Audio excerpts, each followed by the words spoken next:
share screen. And I will look for Cheryl's thumb. Thank you, Cheryl. Okay, so the book,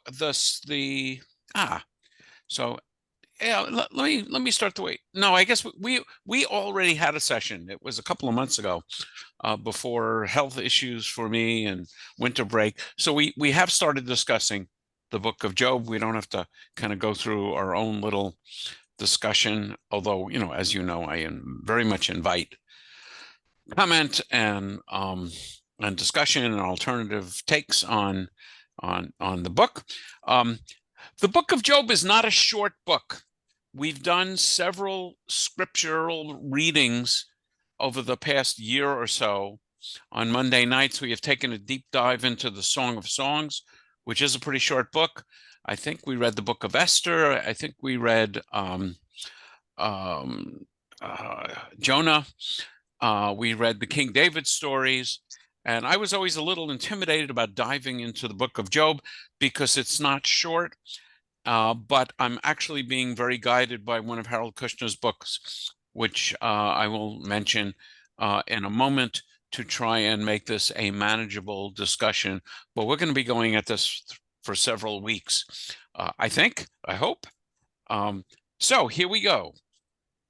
So when I was a kid, Rabbi, I just want to say one thing. When I was a kid, I thought it was the book of Job. Yes, the book of Job. And I was actually wondering why it's called in English Job. And we'll take a look at the Hebrew. I didn't actually do an investigation for that. His name is Yov. Okay, because there's no J, hard J in Hebrew. So I have no idea how it became Job in English. It's Eov in Hebrew. Alan? Is there a root related to the words, the Hebrew letters related to the word that might help? Well, I mean, we'll actually discuss that when we get into the text, as possible meanings of it.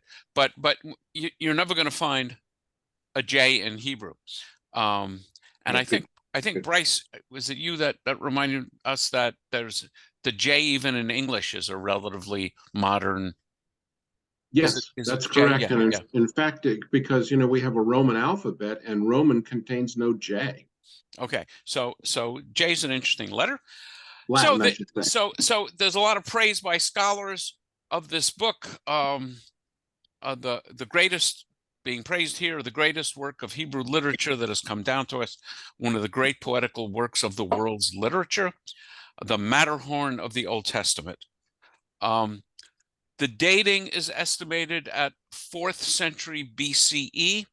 So post-exile, post-Babylonian exile. We are going to talk a lot about the structure, and we did talk about the structure when we last met and discussed this book. So what we basically have is a prose prologue and a prose epilogue. And that's a fairly simplistic story, a troubling story, but a simplistic story.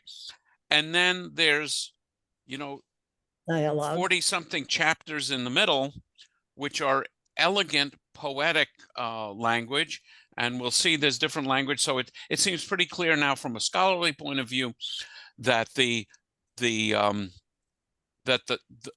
there's different authors from the beginning and the end, what we're calling the prologue and the epilogue, and the poetic material in the middle. But basically, there's an opening setting to the story with Satan and interesting stuff. And then there are dialogues, and they go on and on and on and on in 3 separate cycles where Job and his 3 friends, Job is afflicted with all these horrible things, and 3 of his friends come and visit him, and they seek to explain to Job what's going on, and he responds to them in 3 cycles. And then another friend shows up, which doesn't seem to add much, but we have Elihu. And then God shows up, which of course is a very interesting thing that you don't often see in books like this. And then a happily ever after prologue. Jerry. Yeah, I've never heard of Eliyahu, but not Elihu. Tell me about this. We don't know much about Elihu, except he's a character in this story. He has a Hebrew name, Elihu, which means he is my God. And the other characters, the other friends don't seem to have Hebrew names, if my memory is correct. But yeah, different person. He's not Eliyahu, it's Elihu. Bryce. Yeah, and what's one of the things that's really interesting to me about this is that without this prose prologue, then Job, all of these afflictions just happened to him. Okay, it isn't explained with a framework of God visiting these things upon him on a bet. Right. And so it's much more powerful if it comes out of nowhere. Yes, and one of the interesting things that we'll see is no one in the poetic dialogues, including God, make any reference to this bet with Satan. So it seems to be completely separate. And, you know, as you were starting to say, this comes out of nowhere, you know, my instinct was to say, gee, does that remind you of anything? Bad things coming out of nowhere? And of course, it's exactly what happens to the rest of us. So yeah. Rabbi, Yes. I have a question. My understanding is right in the beginning of Torah, if you know, when Moses talks to God, and you know, whatever the answer was, that if somebody sees God, that person dies. So how come Job lives? And okay, so I will say there is a reference in Torah that if you see God, you can't live. But then there's another section right in the book of Exodus where right after the Torah is given, that Moses, Aaron, and I think the elders all sit down and have dinner with God, and they see God and they live. So the Torah is inconsistent with it. I don't. Okay, stop for a second. I'm sorry. That's in the Midrash, no? No. That's in the Torah. And God answers out of a whirlwind, and when we get to that, we ought to be careful to see exactly how God shows up. But I don't think the text talks about anyone seeing God. But God speaking out of a whirlwind. It's a very good question. Okay, so so the Talmud has lots to say about the book of Job. Just for those of you who may not be familiar with this nomenclature, TB means Talmud Bavli, the Babylonian Talmud. Bava Batra, which means the middle gate, says that Moses is the author of Job, but in the next page, the same tractate, Job is assigned to the time of Judges, Babylonian exile to generation of Ahasuerus. So there's a lot of speculation in the Talmud about when Job lived and when Job was written. This is quoting from Bava Batra. The Gemara relates that one of the sages sat before Rabbi Shmuel ben Nachamni, and he said, Job never existed and was never created. There was never such a person as Job. Rather, his story was a parable. And Rambam Maimonides says that Job is a parable meant to exhibit the views of mankind with regard to providence. So there's controversy in Jewish sources about whether Job is even thought of as, by the traditional Jewish sources, as having been a real person and a story having taken place. But so even within Jewish sources, that's not clear. And the other thing, which is really interesting to me anyway, was that on the night of Yom Kippur, the high priest was to read the book of Job, presumably to keep him awake. Bryce. Yeah, because of my early Christian background, my understanding, and I'm wondering if the time of Rambam would be influenced, I believe it would be influenced by Christianity in the sense that providence is a Christian reference to God. Yeah, so it'd be interesting to know what word Rambam used that's being translated as providence. Rambam is living, I think, around about 10th century, and and he's much more influenced by Islam than Christianity. But yeah, I agree with you. Providence sounds like a Christian term, but I think it's the issue of whether we have free will, and whether our future is mandated, which is an issue for Jews, for Muslims, for Christians. That word providence, in that sense, I'm really wondering, because there are so many meanings for that phrase depending upon what is meant by providence. Yes, and I can't comment on what. Okay, Well, what I thank you. think Rambam is raising, which is an issue for us, is, do we have free will?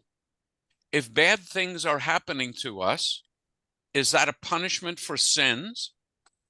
Or is it just bad stuff happening? So that's, I think, clearly the issue with the book of Job. And I'm sure that's what Maimonides was talking about. But it would be interesting to get back to his source. And I don't even know where this quote is from. I pulled it out of Kushner's book. I think maybe another commentary, but it could have been from from commentaries. And he wrote, I think the Guide for Perplexed, I think, was originally written in Arabic. So it'd be interesting to know. Bill Schals and I are always trying to chase down the original language and shades of meaning. It might go back to Aristotelianism, and yes, Yes, the Catholic Christian Church is very much into Aristotelian, not quite yet at the time of Maimonides, but I think maybe the notion of providence might be more reflective of his training in philosophy. So would you understand providence there as being sort of fate, that you're, because I'm not even sure what Christians or Aristotle would mean by providence. Do you have a thought on that, Bill? I don't think it would mean fate. I know that in Catholic theology, it means the care of God. Okay. For the future. Okay. Being provided. What is being provided?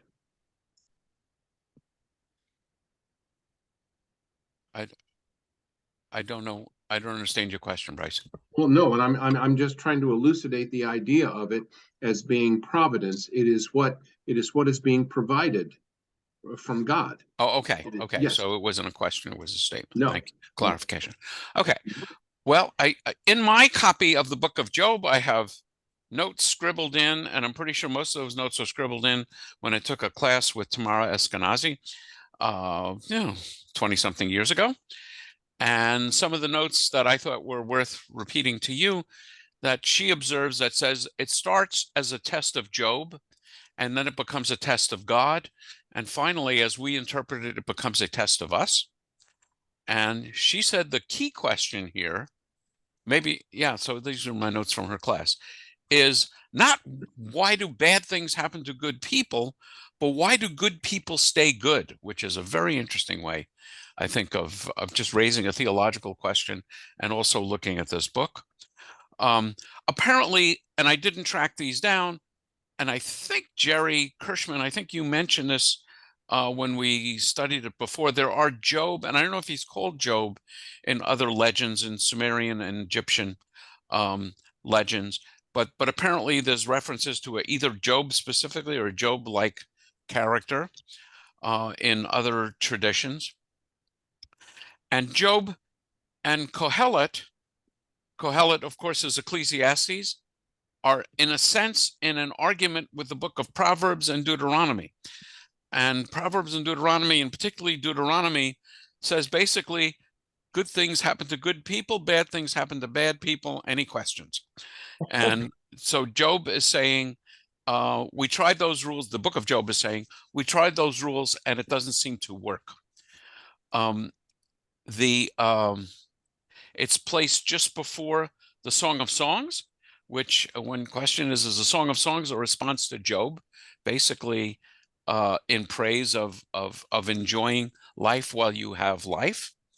And it's also, interestingly, in the Jewish ordering of the canon of the Bible, it's the last book of the Bible where God speaks.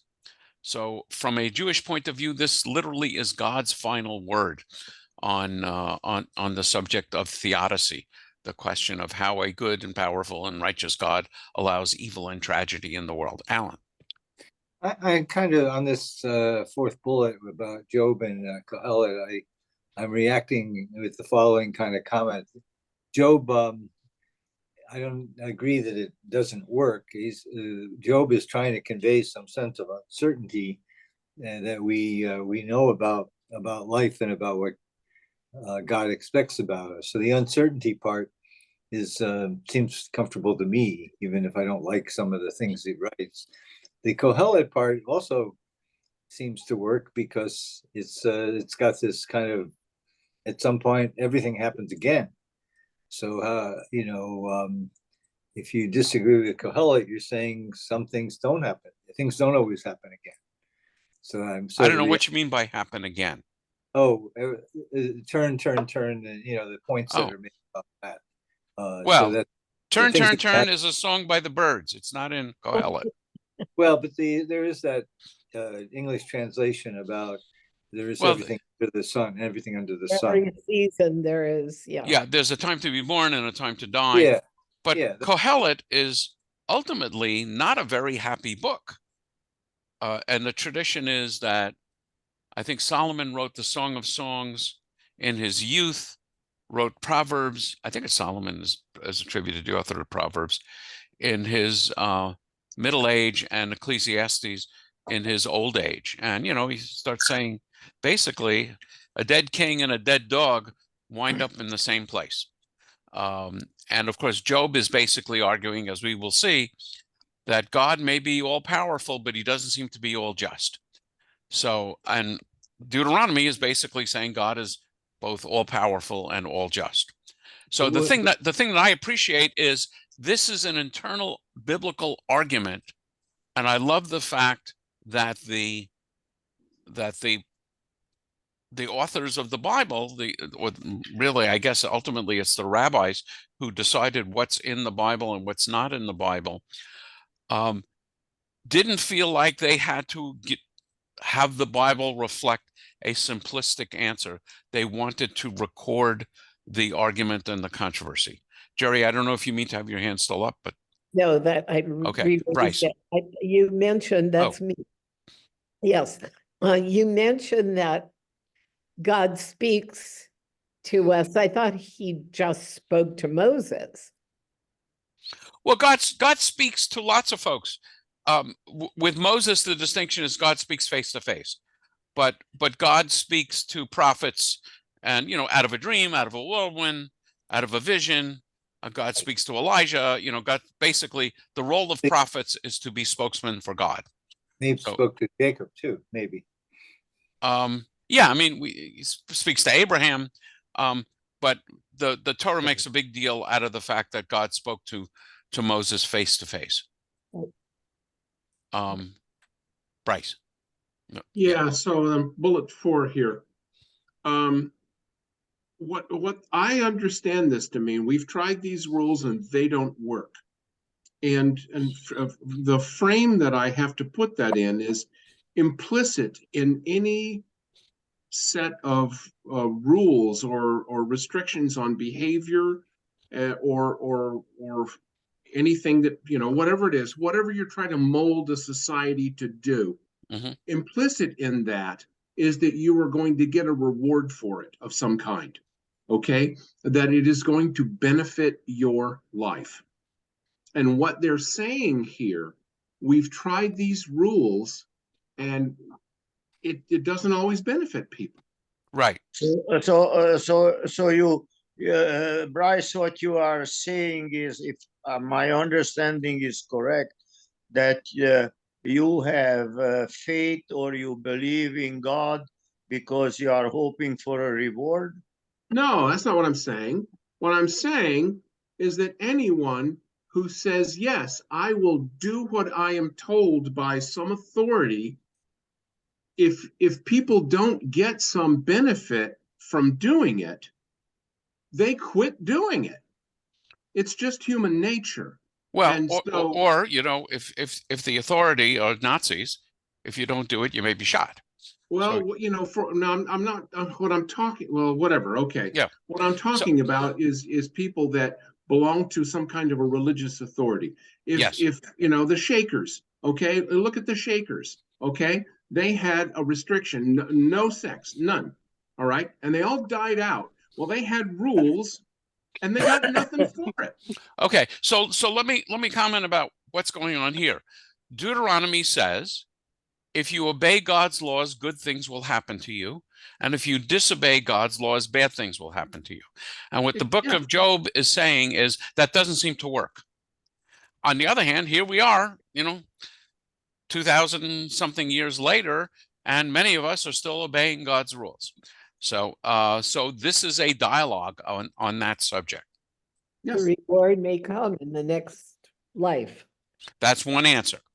So this is my go-to translation and commentary on the book of Job. It's there's probably I know that there are more recent ones, but this is the one that I have been using from the Cincino collection.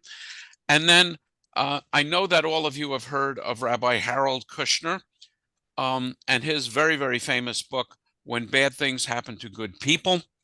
Rabbi Harold Kushner, who died recently, had a son, his firstborn.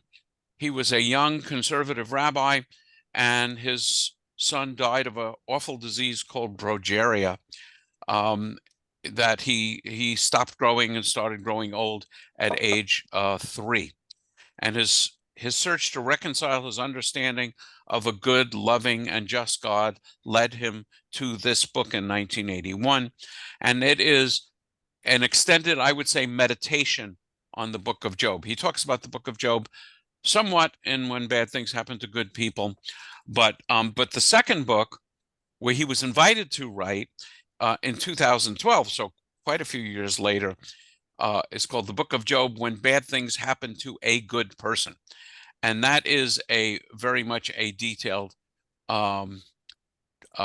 commentary on the book of Job, a chapter by chapter commentary. And again, if you're interested in the book of Job, I highly recommend it. And sometimes I remember to point out that there are 2 Rabbi Kushners. This is Harold Kushner. There's another Rabbi Kushner, Larry Kushner. Harold Kushner, rationalist conservative rabbi. Larry Kushner, Kabbalistic reform rabbi. Both wonderful authors. If you you can't go wrong buying books by rabbis named Kushner. Okay, so Kushner on the book of Job. Human beings are meaning makers. We want to believe that the world makes sense, and we look for cause and effect. And sometimes this is a very good thing to do. Edward Jenner notices that milkmaids rarely got smallpox. So he went on to develop an inoculation using smallpox viruses, using milkpox viruses, cowpox, thank you, which seem to immunize folks against getting smallpox. And smallpox ultimately was eliminated from the earth in that way.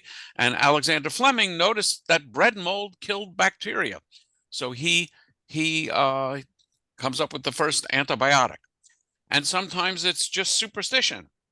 I don't know why I thought of this one, but Patrick Mahomes wears the same pair of underwear to every game. I know this is something you didn't expect to hear your rabbi talking about tonight. Apparently, but Kansas won, so Yes, so go argue. And I am told he washes them. I hope that's true.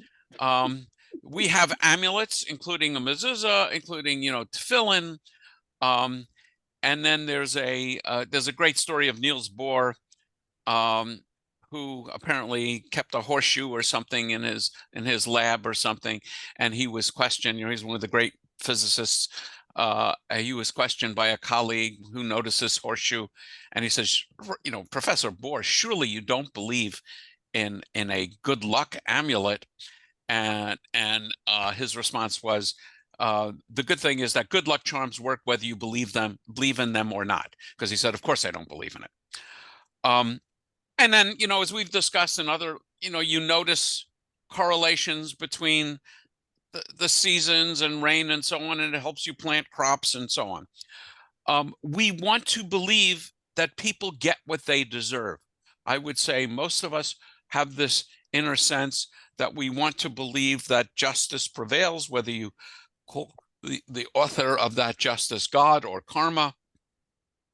And people would rather feel guilty than powerless, which I think is an interesting thing that Kushner observes, and I've mentioned many times. This is from the book When Bad Things Happen.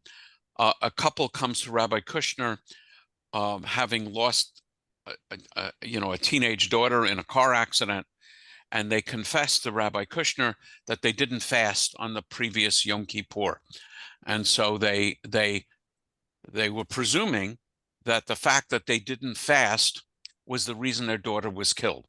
So there is a desire, I think innate, to want to believe that someone's driving the bus, that there really is guidance and justice, that God is really in charge. And I think, Kushner sums it up perfectly here. People would rather feel guilty than powerless, because if you do believe that if I obey the rules, God will reward me, and if I don't obey the rules, God will punish me, that gives me some control over these elements of life. Alan. So these things always prompt me to think about our choice about free will. And so where free will influences the outcome, as opposed to being preordained, or whether what God wanted in the way in which we learn about what God wants, that doesn't keep us from free will. Yeah, so I would say free will is another element. Here, we presume we have free will, but if we choose to violate God's laws, so in the case of this couple, they ate on Yom Kippur, we made a free will choice to violate God's laws, and therefore we get punished by them, by God. If you don't have free will, it's hard to understand why God would punish and reward if you truly lacked free will. So free will is actually another issue. I don't know if that one is actually covered in the book of Job. Bryce. God imagines what you would think, or if God has an idea of what you would think, doesn't that make your thought? I mean, I just don't understand how God wouldn't just affect how your will works, and you can think it's free will. It feels like free will, Yes. But how would you know? Yes. So what that's an interesting point. I hadn't really thought about it. But I would say I certainly believe, and I think Judaism holds, that we have free will. And it doesn't make sense for us to be rewarded and punished if there is no free will. And then another point that Kushner makes is Job is perhaps the only book in the Bible which directly addresses serious theology about God. Erwin. We had many discussions with Bryce about this, because I believe that my life is predetermined. And then Bryce told me that if my life is predetermined, I don't have free will. So, okay, that's an interesting observation. I'm not going to comment on it. Oh, okay. So, and I think many of you know why this subject, theodicy, is a very important subject for me. I think most of you know the story of my late wife having suffered and dying of a genetic disease, Huntington's disease, spending the last 12 years of her life in a nursing home. The disease took her grandfather and father, and also her sister, who died a few years ago, and all three of my children are affected by this disease, and one in a nursing home. And the other reflection that I have found helpful is an observation not by a rabbi, but by mother of Rabbi Helen Solushkin, who said, the only people I know that are perfectly happy are people I don't know very well. Namely, you meet someone at a cocktail party, how are you? Great, the kids are great, everything's great. You get to know anyone on any level of depth, and you realize that there is no life untouched by tragedy. Right. So if that's true, and I'm convinced that's true, that raises the issue of theodicy. And how do we understand, if we accept the idea that there is a God and we have certain ideas about God, how do we square those ideas with the facts of our lives that we know that tragedy affects us? And so that's what the book of Job is struggling with. That's what I struggle with consistently. Okay, so in a sense, there are two books of Job, or the book of Job is in two kind of styles or sections. The fable chapters of the fable, which is in books in chapters 1, 2, and I think just the end of 42, and it uses the sacred name of God, Yud He Vav He, whereas the interior poem tends to use, as we'll see, Elohim, El Shaddai, other names for God. It's a simple story written in clear, simple Hebrew, and it contains the bet with Satan. Job never expresses anger or cries out against God. We'll see some of the very famous quotes from that. The Lord gave and the Lord has taken away. Blessed be the name of the Lord. Job tells his wife, should we accept only good from God and not evil? And basically, we're going to see this in the discussion of the book, but God makes a bet with Satan. Basically, God says to Satan, if, Satan says Job is only being good and faithful because good things have happened to him. And Satan says, suppose we cause rotten things to happen to him, he will lose his faith and curse you, God. And they do that to Job, and he doesn't. He remains faithful and loyal. And the book could have ended at the end of chapter 2 or chapter 3. The situation is resolved. There's nothing to add. Of course, the interesting part of the book is the rest of the book. Cheryl. Are you, like you have here, the quote, should we accept only good from God and not accept evil?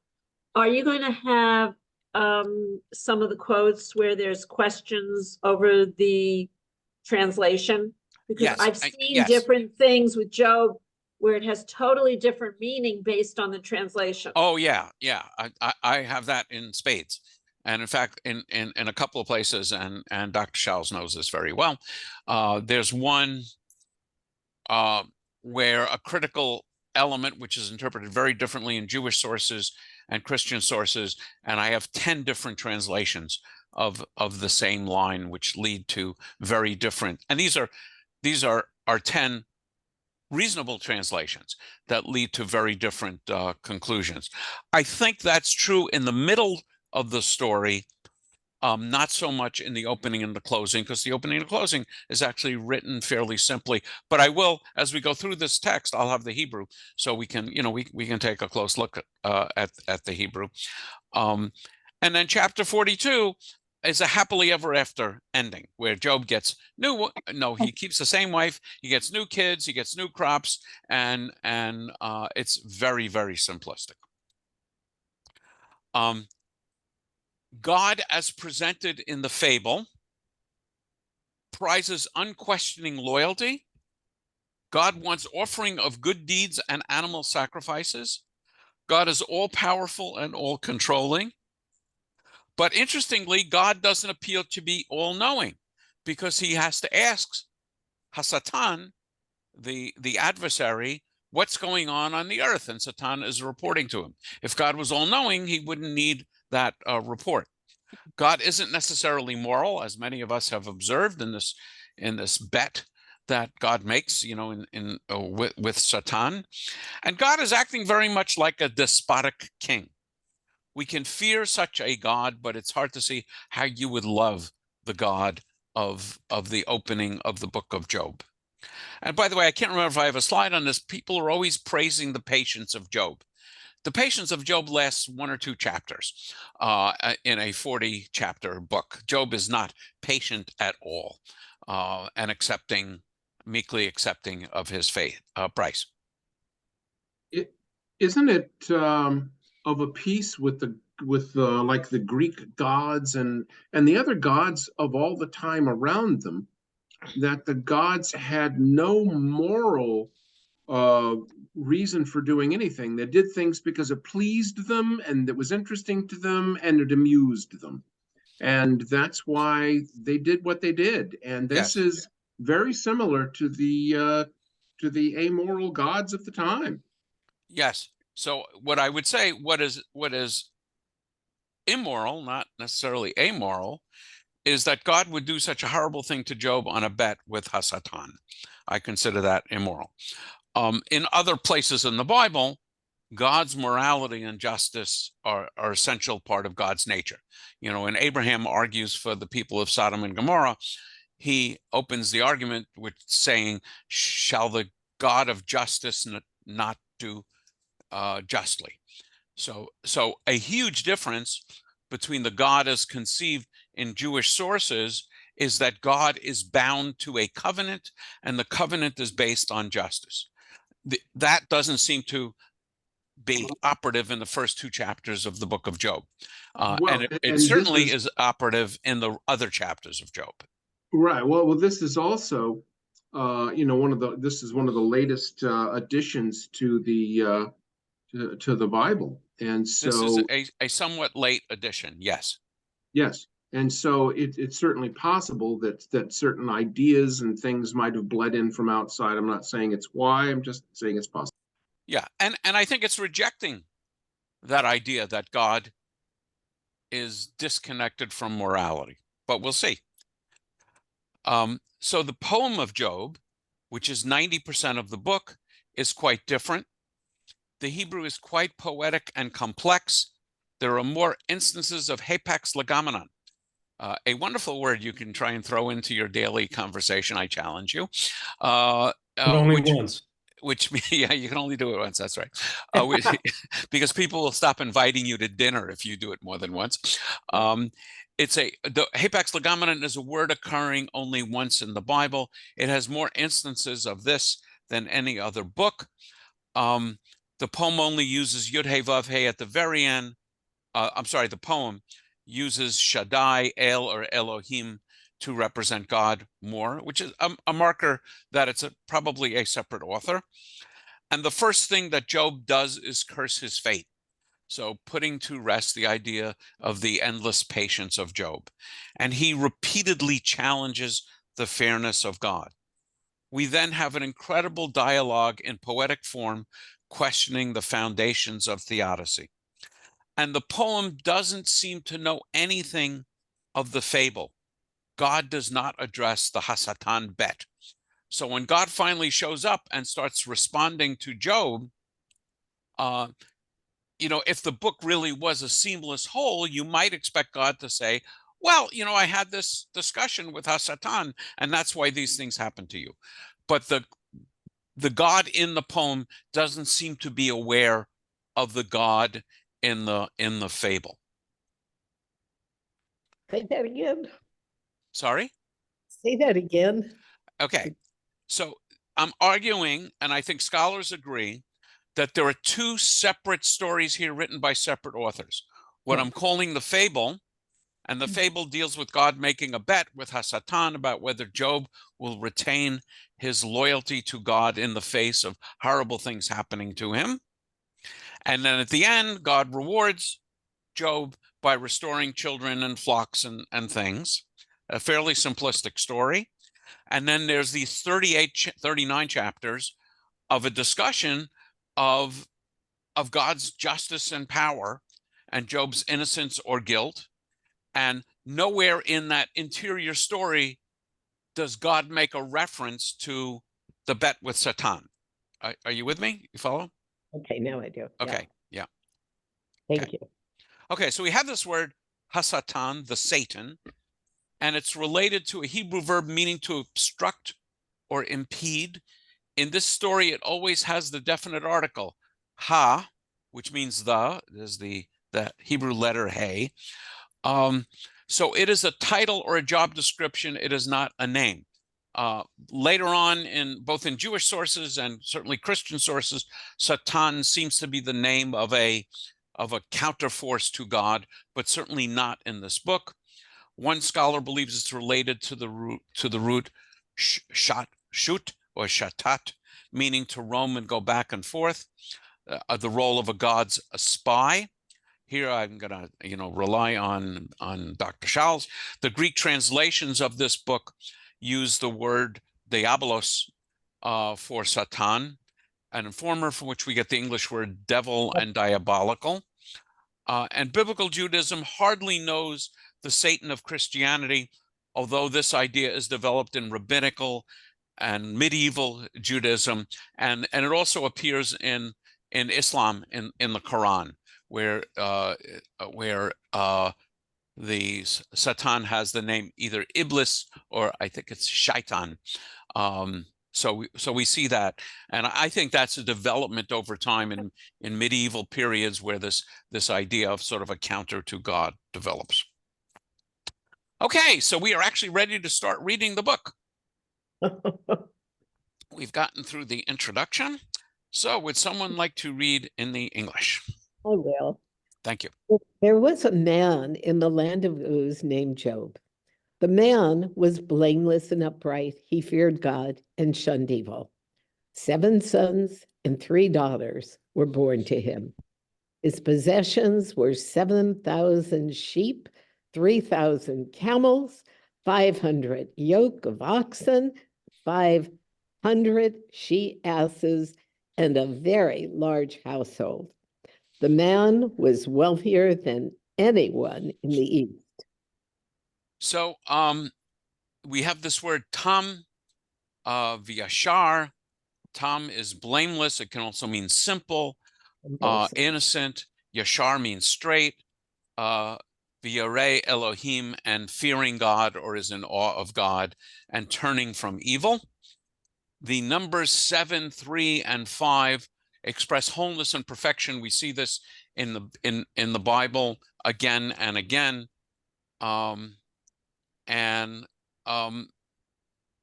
Anyone in the East, a familiar expression describing peoples east of Canaan. So he's the wealthiest, he's more wealthier than anyone. I mean, this clearly has a fable-like character to it. It doesn't sound like it's a real person. And Job or Eov, so here's the Hebrew for it, may mean one who God treated as an enemy. The word for enemy is similar to the word for Job, or it may just be a name. We simply don't know. Or I don't know. The word tam is used in our Passover. Yes, Haggadah. the simple son is called the tam. Yeah. So it can mean simple or blameless. There's a sort of sense of purity, without moral blemish. We see it a lot, and actually what we're discussing now in Torah Study Saturday mornings about sacrificing animals without blemish. So we see the word tam, it's used a lot, and like a lot of words in Hebrew, it has a range of meaning.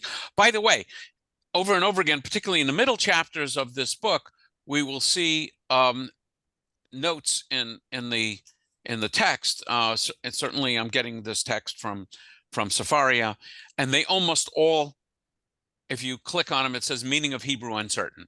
And again, starting in chapter 3, we see this over and over again. So much so that I didn't even click on them, because unless they were saying something other than that, I wasn't even going to burden you with it. Okay, Jerry, you want to continue? Okay. It was a custom of his sons to hold feasts, each on his set day in his own home. They would invite their 3 sisters to eat and drink with them. When a round of feast days was over, Job would send word to them to sanctify themselves, and rising early in the morning, he would make burnt offerings, one for each of them, for Job thought, perhaps my children have sinned and blasphemed God in their thoughts. This is what Job always used to do. Okay, so Job is so faithful that he's worried that his kids may be inadvertently or maybe advertently sinning, so he's offering sacrifices. This is another thing which is really interesting. We see this throughout the Bible. We see in the English, sinned and blasphemed God. So the word for sin there is, it's actually chot'u. which comes from the word chet, which we understand as sin, but they're not going to say blasphemed God. They can't bear to write those words down. So it says uverchu, which literally means blessed. So we're going to see that over and over again in the book of Job. And it always reminds me of Whoopi Goldberg in the movie Sister Act, where at one point she finally just says to the bad guys, bless you. And we know she really wasn't offering a blessing. But it is kind of interesting that the authors of these texts cannot bring themselves to write on a page the words cursing God. So they're using blessing as a euphemism. And if it only happened once or twice, we might actually question whether they were. But from the context, we understand it's clear that they mean sin. I'm going to point it out in a few other bits of text as well. I think that's where we got the idea of not writing out G-O-D, but G-D. I don't know. Well, if you look at more conservative texts, you don't see the word of God typed out. God is not Yeah. used. Okay. G-D. So a quick diversion on that. There are 7 names for God where if they are written down, you're not supposed to dispose of a piece of paper just by throwing it away or burning it up. Yeah. And they're all Hebrew. So it's, Yud-He, Vav-He, El, Elohim, I think El Shaddai, Tzivaot. There's a few others. There's 7 of them. So therefore, if you have a book, like this, or a prayer book, and it's now at the point where you can't use it anymore, you are not just simply to throw it in the trash, but you are to bury it in a Jewish cemetery or set it aside in a room and let it turn to dust. So now the question is, does that apply to the English word G-O-D? I actually don't know. So oh, by the way, so in a lot of places where the word, let's say, Elohim is written, you may see it written as Elokim. And so that one you can throw away because it's not really the name of God. So with the same idea, we write G-D, but I'm not aware of any stricture on throwing out or crossing out the word of God in English. Will it be true of Hashem as well? I think the word Hashem is perfectly okay to throw away. It simply means the name. But I think the Hebrew word Adonai is not okay if it's referring to God. But I'm not certain of what the list of 7 is. But I don't think it has anything to do with this. Okay, let's continue. One day the divine being presented themselves before the Lord, and the adversary came along with them. The Lord said to the adversary, "Where have you been?" The adversary answered the Lord, "I have been roaming all over the earth." The Lord said to the adversary, "Have you noticed my servant Job? There is no one like him on earth, a blameless and upright man who fears God and shuns evil." Okay. So Ibn Ezra and Rashi suggest that this day was Rosh Hashanah, when the world is being judged. Perfect day for the divine beings. And by the way, the divine beings there are B'nai HaElohim, sons of the God, or the gods. Elohim is in plural form there. And let's see, sons of God. And the understanding is this is sort of the heavenly hosts, so angelic-like creatures or angels. Let's see what else I have here. And we have the adversary, and I like the translation here of the word Hasatan. Okay, let's continue. The adversary answered the Lord, "Does Job not have good reason to fear God? Why, it is you who have fenced him round, him and his household and all that he has. You have blessed his efforts so that his possessions spread out in the land. But lay your hand upon all that he has, and he will surely blaspheme you to your face." Yeah, and again, the word for blaspheme. I don't know if I have this highlighted yet. Yeah, again, bless is word for curse. So very, very simple. Hasatan is saying, yes, Job has a good reason to be good and upright. It's because good things are happening to him. But if you set your hand against him, then he will curse you to your face. The Lord replied to the adversary, see, all that he has is in your power. Only do not lay hand on him. The adversary departed from the presence of the Lord. One day, as his sons and daughters were eating and drinking wine in the house of their eldest brother, a messenger came to Job and said, the oxen were plowing and the she-asses were grazing alongside them. Yeah, let's see. So messenger, malach, I always like to point out that the Hebrew word for messenger and the Hebrew word for angel are the same. And so on this question about, so let me just back up for a second. So God is saying to Hasatan, everything that Job has is in your power, namely the stuff he owns, but don't lay your hand against him, namely don't hurt him or any of his children, and we'll see what happens.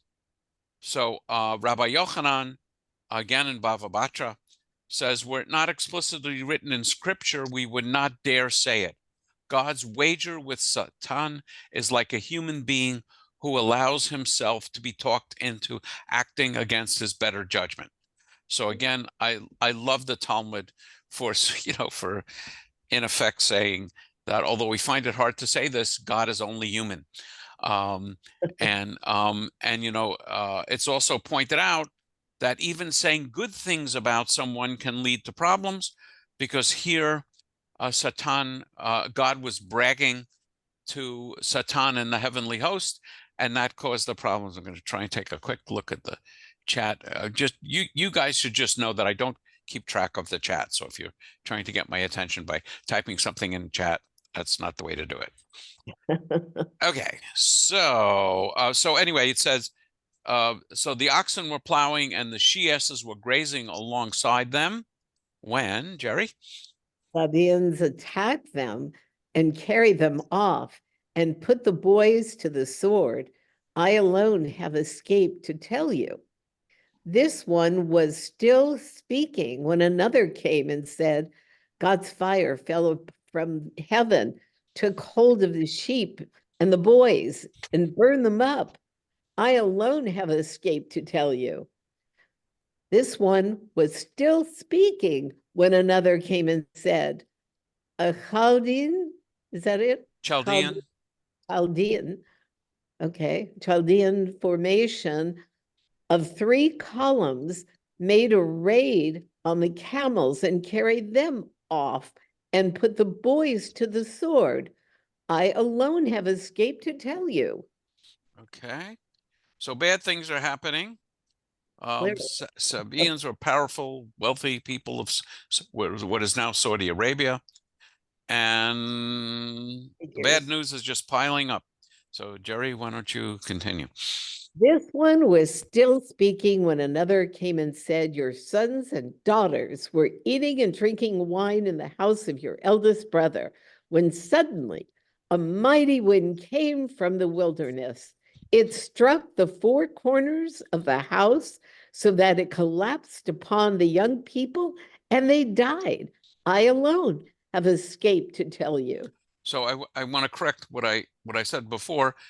Bad things are happening to Job's family, but not to Job himself. In the next chapter, Job is going to be struck with illnesses himself. So, and then we have the just increasing magnitudes of the story. The only one left is in Job's family is Job's wife. Okay. Then Job arose, tore his robe, cut off his hair, and threw himself on the ground and worshipped. He said, naked came I out of my mother's womb, and naked shall I return there. The Lord has given, and the Lord has taken away. We say that at funerals. That same phrase in Hebrew, when Yes, we we get do. to see it. Yeah. Okay. In the name of the Lord. For all that, Job did not sin, nor did he cast reproach on God. Okay, so he tore his robe, and the Hebrew is vayikra, and the tearing your garment at a funeral or tearing a ribbon is called kriya. It's the same Hebrew word. And as Jerry pointed out, and I highlighted here, at every funeral, we will say Adonai Natan v'Adonai Lakach, Yehi Shem Adonai Mavarach. And again, pointing out that the word for God here is Yud He Vav He and not Elohim. And then the bottom line is, for all that, Job did not sin, lo chatat, iyo velo natan tefillah leElohim. And he didn't, it says didn't cast reproach, and he didn't like give prayers against God. Bethany. I saw after it said that his wife was the survivor, you had written no comment. I assumed that that was, a little joke. Can you actually comment though on as to why she was the survivor? Or maybe she wasn't there, but Well, everyone else she was is raised. actually going to, and I can't remember which chapter. I think we're done with chapter 1. So I'll point out, and again, in a couple of places, we could have ended the story here, right? 1 chapter. Okay. The bet was, will Job curse God? And the answer is no, he didn't. So we could have ended the story here. I think we're gonna, so I don't want to get into chapter 2 tonight, but Job's wife will tell Job you should curse God and then die. Oh, that's right. Okay, yeah. So she plays an important and interesting role, but it's not necessarily a one of a comforter in this story. Okay, so it is just about 8 o'clock. So I will open the floor to comments or thoughts about the book so far. And next week we'll get into chapter 2. And I think my plan is to quickly look at the happily ever after ending and then really dive into the poem in detail. So Jim and then Bryce. Yeah, one of the reasons I think this is more a fable rather than a real story about a real guy is in the Christian tradition, there's nobody that's sinless. And the idea that this guy never sinned, I think any reasonable person could go, come on. So I don't think Job could have, a guy that never sinned could have existed. Okay, but we know in the fable that he never sinned because the narrator tells us. Yeah. And Job, basically the thrust of the story is going to be that Job's 3 friends are going to agree with you, Jim. They're going to say, come on, are you going to accuse God of being unjust? You must have sinned. Repent of your sin, and then God will forgive you, and everything will be okay. But Job is unwilling to let God off the hook. So that's what makes the story interesting. But I agree with you, and I am very interested. And Bill, you can either comment now or later on as to how Christianity understands this this text. But just something to think about. Let me call on Chris first, then, since we haven't heard from you yet this evening. Yeah, I was curious. You mentioned how Rambam had called this. Oh, sorry, Rambam. Yeah, had said that this was a Rambam was parable. his son, who was a rapper. Got it. Yeah. I was curious if there is ever an explicit connection to the parable being Israel, where the parable of what? I'm sorry. Oh, like that he was saying that the story of Job is a parable, and I'm curious if there's any explicit connection in just Jewish interpretation where the story is basically Israel in exile, or it's a metaphor for Israel in exile. Yeah, that is very interesting, actually. Yeah, because they had their livestock killed, they had their children murdered. They thought that they were like a chosen servant, but they suffered horrible things, and they see themselves in the story. Is that Have you ever heard that before? Or No, I've never heard that. And of course, the rabbis of the Talmud are going to struggle with exactly the question you're raising, and that is how is it that these terrible things happen to the people of Israel, and it's because of the sins of the people of Israel. So they're not struggling with the exact same thing that the book of Job is struggling with. Book of Job is struggling with the questions when bad things happen to a good person, as Rabbi Kushner puts it. With Israel, the first temple is said to be understood to have been destroyed because of our sins, and the second temple for our needless cruelty to one another and insisting on the details of law rather than the spirit of law, which is very interesting. But I've never heard it, certainly not in rabbinic sources, that Israel was guiltless and therefore shouldn't have suffered. And in fact, until really post-Holocaust, the standard Christian interpretation was, well, because of all these sins, that's why God needed to enter into a new covenant with the world. And the word for covenant is sometimes the word for testament. So the New Testament, Christian thought, supersedes the old covenant, and that idea now is being rejected by most Christian churches. But the idea that Israel was blameless and suffered unjustly, I've never heard. So Bryce, Jerry, and then Alan. Yeah, so one of the things that really makes me look at this as being somewhere between a parable, the beginning of it, this beginning chapter, somewhere between a parable and a parody, okay, is because when the announcers are coming in saying this terrible thing and this, it's you can see it as a musical comedy where one guy slides across the stage saying this terrible thing happened, and another guy slides right behind him and says this terrible, and they're all coordinated one after the other, and it's like it's not meant to be taken seriously just because of the way it shows. Because when his one wasn't finished speaking, and another terrible thing happened, it just doesn't.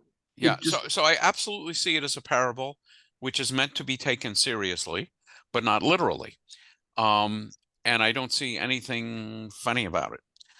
Whereas in other parts of the Bible, like the book of Esther, I see things that are really funny. Even in Jonah, I see things that I would see as funny. But I absolutely agree that I don't think this is meant to be taken literally. I don't mean it so much as it meant to be funny, okay? What I mean is that it beggars belief that anyone would take seriously that the events happened as related. Yes, I agree. That's what I'm saying. Yes. So let me ask you, Dr. Schals, is there a Christian tradition that this book would be taken literally and there really was a guy named Job or Eov, and the chapters 1, 2, and I think happened? I'm not an expert enough to say about all Christian tradition. Right. But in Catholic scholarship, more recent historical critical scholarship does not take the story literally. Yeah. Sees it more as maybe a parable or a narrative that reflects the circumstances for a Judaism of the time. Mm-hmm. Yeah, it would be very interesting to talk with a fundamentalist Christian who takes the Bible literally, or for that matter, well, even I would say fundamentalist Jew, but we have the Talmud and Rambam as also disputing whether it was literally happened. Jerry. Yeah, thank you. You mentioned Job living happily ever after. I have to confront you on this. How could you say it was happily ever after? He still lost all those children. Yeah, but he got new ones. So what I'm saying is the Bible, the story, and I have to glance at what the end what they One actually thing say they in the do close. not I agree with you, Jerry. I'm not arguing with you. I'm Okay. saying the simplistic ending of the story is that and after this, Job lived 140 years and saw his sons and his sons' sons, even 4 generations. So Job died being old and full of days. It doesn't say Job never stopped mourning his children. It doesn't say what we would say would be true. It's another indication to me that this is, a simplistic opening and closing to the book. Okay. Yes, and that's what I mean by happily ever after. Why do you think the story was written? I'm sorry? Why do you think Oh, this I think the story was written? Oh, that's a perfect question. And I believe the story was written because the writers wanted to confront the question of how do we understand that when bad things happen to good people. And I love the fact that the rabbis who codified the Bible thought that this was an important enough question to include it in the canon.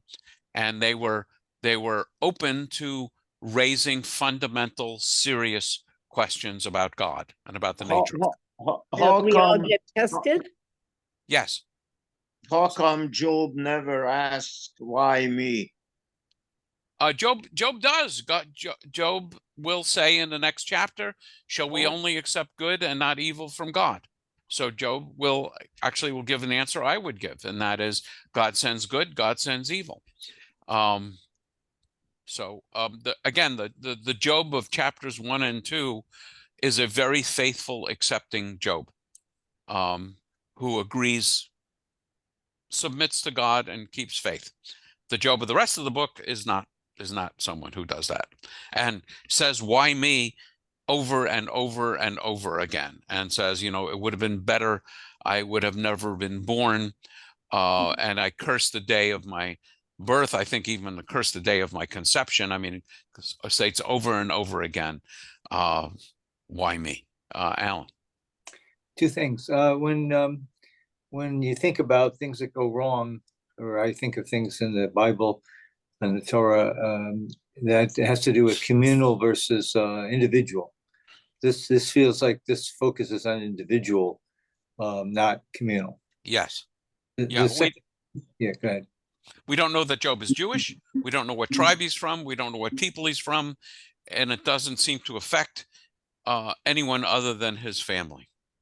Good. So the second point has to do with either Chris or one of you said earlier, when we're trying to connect this to Israel as a nation, maybe, and this reference that you almost said, which is that what we attribute to the destruction of the Second Temple was baseless hatred. Mhm. And so does that seem to be relevant to this? Well, it's only relevant in that the idea is when bad things happen to Israel, there was a reason, because Israel misbehaved, or Israel, violated the laws. In this case, we know that Job hasn't done anything wrong. So baseless hatred is relevant in that context. Okay, thank you. Yes. Okay, so we have started our exploration of the book of Job. It's going to take many weeks. So I urge you to have the patience of what's his name as we pursue I don't these. know. I don't think he was that patient. No, he wasn't. So, and The patience of Job. right. And so next week we will get into chapter 2 and continue reading. I've prepared a fair amount of material. I'm always a little worried we'll get to the end, but I can always depend upon you guys to ask good questions and allow me to get off the hook. Wednesday night for our session, we are discussing the Jewish movements, and we'll be discussing Orthodoxy. And then I'll come up with something else to discuss. So I wish you well as we begin the new year. Happy Martin Luther King Day, and we'll see you soon. Thank you, Rabbi. Good night,